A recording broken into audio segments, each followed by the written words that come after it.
Sahabat, jika saja sejarah diajarkan, dituliskan dalam bentuk kisah-kisah, dalam bentuk drama, maka sejarah akan susah kita lupakan. Inilah pandangan dari Rudyard Kipling, seorang sastrawan yang mendapatkan Nobel di tahun 1907.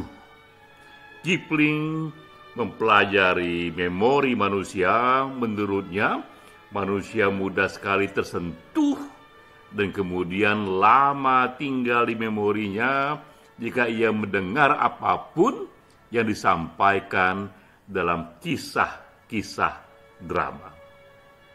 Pandangan ini cukup pula untuk ikut menumbuhkan bagaimana kemudian sejarah dituliskan dalam banyak karya-karya sastra atau karya sastra yang mengambil setting sejarah.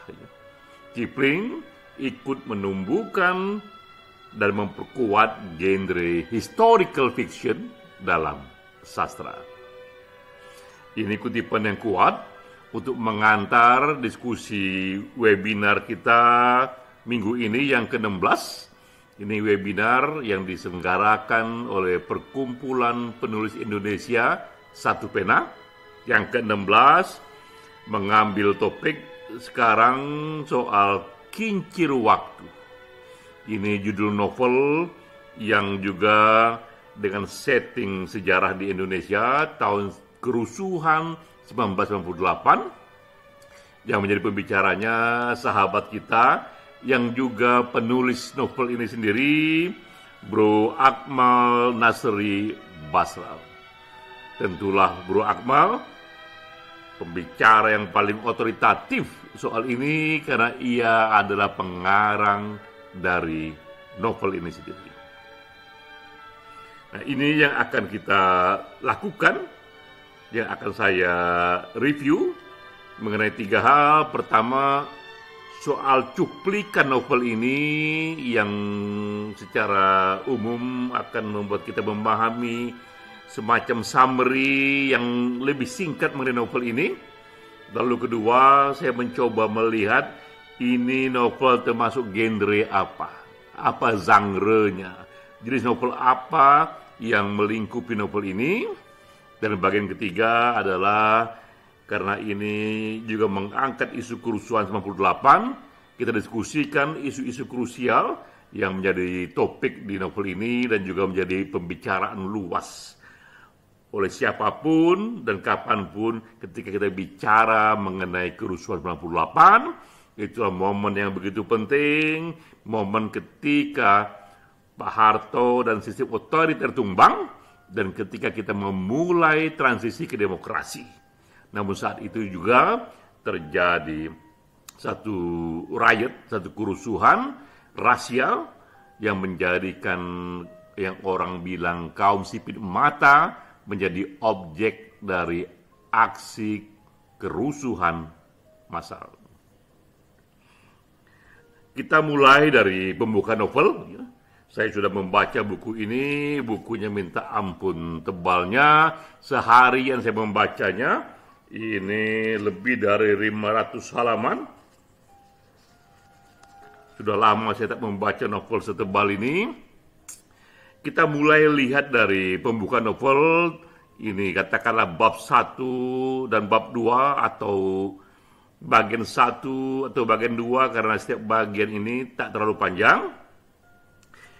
Novel dimulai dengan misteri kisah pembunuhan. Ini satu ucapan yang langsung membuat kita terbelalak. Ucapannya adalah tolong, tolong. Dan jeritan historis itulah yang mengantarkan kita kepada misteri pembunuhan yang dimulai di bab pertama. Namun segera kita tahu bahwa ini tidak hanya kriminal biasa, karena terjadi dalam setting kerusuhan di tahun 1998, itu era ketika aksi mahasiswa, aksi massa ramai-ramai menjatuhkan Presiden Soeharto.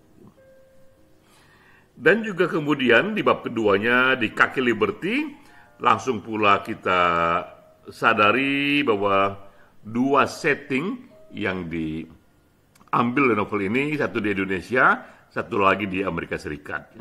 Dan kita sudah terpana dengan satu awal yang misteri ketika seorang tokoh utama di novel ini bernama Donna, ia menyaksikan sahabatnya terbunuh. Donna seorang gadis muda, juga sahabatnya juga seorang gadis muda, terbunuh dalam kerusuhan tahun 98. Di tengah novel, ini di bagian ke-37, ada satu kisah mengenai sang jenderal. Semakinlah kita masuk ke dalam batin novel ini, di sini diceritakan sang jenderal diwawancarai wartawati Indonesia di Amerika Serikat. Ketika itu, dan ditanya kepada sang jenderal, apakah kerusuhan tahun 98 ini dan perkosaan massal di sana, apakah itu terjadi secara spontan atau itu diorganisir secara sistematik? Karena beredar satu berita yang ingin dikonfirmasi oleh wartawati ini, yang mendengar bahwa ada sekelompok penduduk, katakanlah ini semacam orang-orang dipersiapkan di daerah Jawa Barat untuk memulai kerusuhan yang sistematik, termasuk di sana juga adalah satu riot melawan kaum sipil mata. Dan juga disinggung dalam bab ini mengenai bisnis gelap imigran Indonesia ke Amerika Serikat, karena di era itu ketika teman-teman kita warga negara Tionghoa menjadi korban amuk massa, begitu banyak terjadi migrasi teman-teman kaum Tionghoa ke Amerika Serikat, terutama juga ke negara lain. Dan saat itu pula muncul berbagai bisnis mengenai isu imigran gelap, dokumen-dokumen yang menggelapkan imigran. Jadi kita lihat di sini isunya memang bercampur baur, menjadi jauh lebih menarik lagi. Di samping ada isu pembunuhan, isu politik, juga ada isu mengenai dokumen-dokumen imigran yang dibisniskan dan juga digelapkan. Nah, di ujung novel, di bagian 63, jadi kita lihat banyak sekali bagiannya sampai 63. Di ujung situ kita pun tahu ternyata Donna yang awalnya di Indonesia, ia menyaksikan sahabatnya terbunuh. Kini Donna sendiri di Amerika Serikat, ia pun terbunuh. Dan ada wartawati yang bernama Wikan Larasati, yang di tokoh utama penulis. Ia merenungkan, mencoba memecahkan misteri, siapakah orang kuat di balik pembunuhan ini, bahkan juga di balik kerusuhan di tahun 1998. Kita terpana ingin tahu ada apa di balik ini, yang ternyata kemudian memang novel ini bersambung. Akan datang lagi novel berikutnya yang mencoba memasuki babak yang belum dibahas di sini, yang mungkin mencari siapa dalam pembunuh itu. Walaupun itu belum dibahas, namun sebagai novel dengan tebal 561 halaman, 560 halaman, satu babak kisah di balik kerusuhan 98 ini sudah diceritakan. Secara singkat kita bisa buat summary bahwa ini novel kisah seorang wartawati yang pergi hingga ke Amerika Serikat dan ia terlibat dalam teka-teki, dalam pembunuhan dan juga dalam kerusuhan tahun 1998 dan peristiwa setelahnya. Jadi itulah kira-kira yang menjadi topik dari novel ini. Lalu masalahnya, apa yang menjadi genre novel ini? Ia ditulis dalam jenis novel yang bagaimana? Yang saya pelajari novel ini bisa kita katakan ini novel yang mengikuti tren masa kini, creative writing yang umumnya adalah lintas genre, lintas genre ya. Ia memadukan ada yang historical fiction, ada unsur juga political thriller, dan juga ada unsur crime fiction. Jadi 3 genre ini dipadu dalam novel ini. Satu persatu kita bahas di sini. Yang dimaksud oleh historical fiction ini adalah fiksi berdasarkan satu setting sejarah, ya. Tapi sejarah umumnya minimal 30 tahun ke belakang. Karena sejarah dalam terminologi historical fiction ini sejarah yang agak panjang di belakang, ya. Sementara kerusuhan 98 baru berlangsung sekitar 20 tahun yang lalu, ya. Nah, contoh terkenal dari historical fiction ini, dari genre ini adalah War and Peace, karya Leo Tolstoy. Ini kisah drama yang juga berdiri dalam peristiwa datangnya Napoleon, invasi ke Rusia, itu di awal-awal abad ke-19, ya. Sebelum datangnya revolusi komunis yang dibawa oleh Lenin. Ini contoh satu historical fiction yang sangat terkenal. Ada elemen-elemen di sini yang juga diambil dalam novelnya Bro Akmal ini. Dan juga ada elemen-elemen political thriller, ya. Ini fiksi soal pertarungan kekuasaan dan efeknya pada hidup individu tertentu. Contoh terkenal dalam political thriller ini adalah novel yang ditulis oleh Michael Dobbs, House of Cards, yang juga sudah dibuat serial Netflix yang minta ampun bagusnya. Berminggu-minggu saya terpana menonton House of Cards ini karena saya mempelajari political science selama 7 tahun dari S2 sampai S3. Namun saya katakan juga dalam review saya bahwa saya lebih banyak belajar politik dari serial political thriller dalam film yang dibuat oleh Netflix berdasarkan dari novel House of Cards itu. Di sini juga ada unsur-unsur dari political thriller yang diambil oleh Bro Akmal, ya. Namun juga ada crime fiction yang di sini ia adalah misteri dan teka-teki pembunuhan, ya. Itu jenis novelnya. Contoh terkenal di sini adalah berbagai karya Agatha Christie dengan tokoh utamanya Hercule Poirot, ya. Salah satu contoh di sini adalah Murder on the Orient Express. Juga elemen-elemen dari crime fiction ini juga ada yang diramu oleh Bro Akmal dalam novelnya, sehingga bisa kita katakan di sini bahwa secara genre, secara jenis, novel Bro Akmal ini, novel Kincir Waktu ini menggabungkan elemen crime fiction, political thriller, dan historical fiction dalam kesatuan yang menarik. Jadi kita ucapkan selamat pada Bro Akmal bahwa ia mampu menggabungkan beberapa genre menjadi satu kesatuan yang lebih menarik, ya. Ada sisi ketegangan dan teka-teki pembunuhan di sana, juga ada satu pertarungan politik dengan terlibatan para jenderal dan politisi di sana. Namun juga ada sisi historinya yang membuat kita belajar mengenai lebih detail situasi kerusuhan di tahun 98. Masalahnya, apakah isu perkosaan massal itu benar-benar terjadi? Di tahun 98, apakah iya memang ada isu perkosaan massal itu yang juga diangkat dalam novel Bro Akmal ini?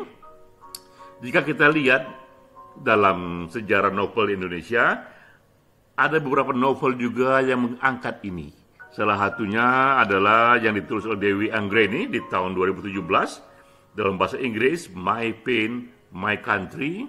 Ini novel yang juga mencoba merekam dan menyajikan secara menyentuh situasi tahun 98, termasuk perkosaan massal yang dialami banyak gadis-gadis Tionghoa terutamanya. Nah, saya juga menulis kisah tahun 98 ini dalam buku puisi esai saya atas nama Cinta, dan dari buku puisi esai ini kemudian juga dilahirkan satu cuplikan buku yang berjudul Sapu Tangan Fang Yin, dan saya senang sekali dia sempat bestseller di Amazon.com tahun 2015, bestseller di online buku terbesar di dunia. Ini juga saya buat mengenai kisah gadis Tionghoa di tahun 98 yang ia tak mengerti politik, ia tak suka politik, hanya karena ia seorang Tionghoa, gadis Tionghoa. Di era itu, ketika terjadi transisi demokrasi tahun 98, ia pun menjadi korban kekerasan seksual. Jadi memang sudah banyak novel-novel yang merekam situasi di tahun 98 ini, kisah-kisah kerusuhannya, termasuk juga kisah-kisah perkosaan massalnya itu. Tapi apakah benar terjadi perkosaan massal di tahun 98 itu? Maka jawabnya, Presiden Habibie pada tanggal 23 Juli 98 membentuk tim gabungan pencari fakta. Dan memang harus satu tim yang mencoba mengumpulkan fakta-fakta, termasuk fakta-fakta kekerasan di sana, termasuk juga fakta-fakta perkosaan di sana. Tim ini terdiri dari 17 orang, gabungan dari unsur pemerintah, Komnas HAM, LSM, dan ormas lainnya. Begitu seriusnya masalah ini sehingga Presiden Habibie, presiden saat itu pun mencoba membuat tim gabungan dengan unsur yang seluas mungkin agar ditemukan data yang sebenar-benarnya. Nah, ini kesimpulan nomor 6, berdasarkan fakta ditemukan dan informasi dari saksi ahli, ini kesimpulannya bahwa benar telah terjadi kekerasan seksual termasuk perkosaan dalam peristiwa kerusuhan tanggal 13 sampai 15 Mei 1998. Terlepas dari berbagai banyak pro kontra apakah itu terjadi apa tidak kerusuhan itu, tapi laporan tim resmi dari TGPF ini, tim gabungan pencari fakta ini, bisa kita pegang, bisa kita jadikan satu landasan bahwa benar di era yang maha hebat itu, ketika pertama kali kita bangun demokrasi, kita jatuhkan pemerintahan otoriter, kita bangun rezim reformasi, tapi di era itu pula terjadi kerusuhan yang sifatnya itu etnik, ya, di mana kawan-kawan kita, kaum sipit mata, kaum Tionghoa menjadi sasaran amuk massa, termasuk juga perkosaan massal di sana. Dan kita tahu bahwa momen ini tahun 98, gerakan reformasi, transisi demokrasi, kerusuhan tahun 98 akan terus melahirkan karya-karya sastra. Bro Akmal, salah satu karya yang lahir dari momen ini, juga puisi esai saya, dan juga yang lainnya. Tapi kita tahu tak pernah selesai momen ini akan juga melahirkan karya-karya sastra berikutnya. Sekali lagi kita ucapkan selamat kepada Bro Akmal atas bukunya yang bagus, yang tebal sekali, yang ternyata bersambung, yang juga mencoba menjadikan tahun 98 sebagai satu setting sosial, setting sejarah, tempat ia membangun drama di sana, ada kisah-kisah yang bersifat kriminal di sana, tapi juga terasa political thriller karena ada pertarungan-pertarungan kekuasaan di sana. Salam.